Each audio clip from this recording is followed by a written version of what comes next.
క్రైస్తవులు అనగా క్రీస్తును ధరించుకున్నవారు అని అర్థం. క్రీస్తును కలిగి ఉన్నవారు, క్రీస్తును పోలి నడుచుకునేవారు, క్రీస్తు లక్షణాలను కలిగి జీవించిన వారు.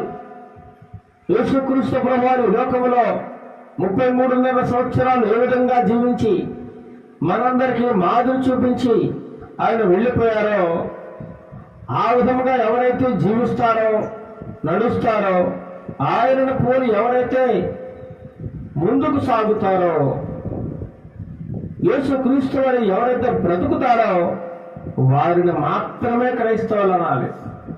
ఎవరిని బట్టి వారిని క్రైస్తవులు అనడానికి ఏమాత్రం వీలేదండి.